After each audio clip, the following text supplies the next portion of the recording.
వరి మాగాణుల్లో రబీ మినుము పెసర లాంటి ఆరుతడి పంటలు వేసేందుకు ఇది మంచి సమయం. వరి తదితర ప్రధాన ఆహార పంటలతో పోల్చి చూస్తే తక్కువ పెట్టుబడి, తక్కువ నీటి వినియోగంతో స్వల్ప కాలంలో చేతికొచ్చే పంటలు అపరాలు.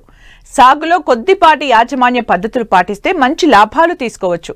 అయితే వరి మాగాణుల్లో ఎలాంటి ఆరుతడి పంటల్ని సాగు చేసుకోవాలో ఇప్పుడు చూద్దాం.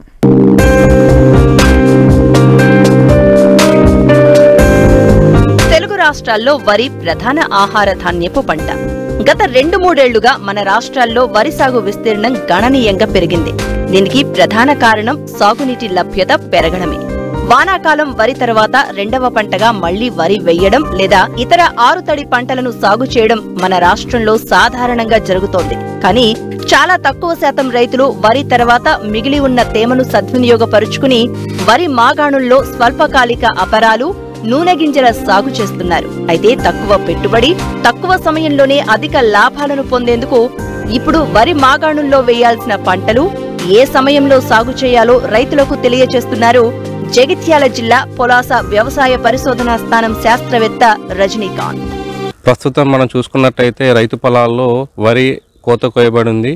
ఈ సమయంలో మనం వరి తర్వాత వరి మాగాణుల్లో పెసర కానీ, మినుములు కానీ, శనగ కానీ, నువ్వులు కానీ వేసుకోవచ్చు. అయితే పెసర్లు, మినుములు చూసుకున్నట్టయితే ఈ నెల ఆఖరి వరకు వేసుకోవచ్చు. ఆ తర్వాత మళ్ళీ జనవరి 15 నుంచి వెళ్ళి ఫిబ్రవరి మొదటి వారం వరకు వేసుకోవచ్చు మినుములు.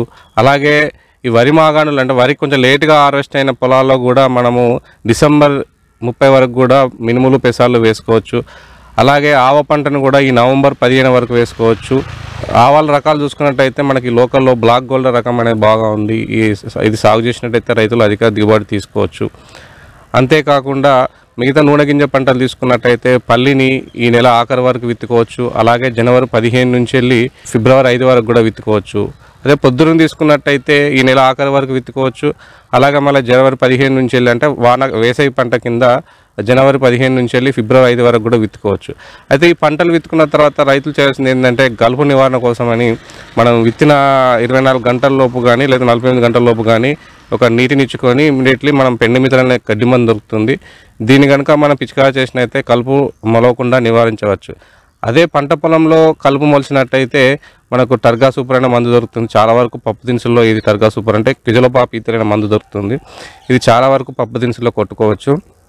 అలాగే మనం వేరుశనగ చూసుకున్నట్టయితే ఇమ్జాతాపైర్ అనే గడ్డి మందు దొరుకుతుంది. 250 ml ఒక ఎకరానికి 200 లీటర్లు కలిపి పిచికారి చేసుకున్నట్టయితే మనం గడ్డి మొలిచిన తర్వాత కూడా గడ్డిని చాలా వరకు నివారించుకోవచ్చు.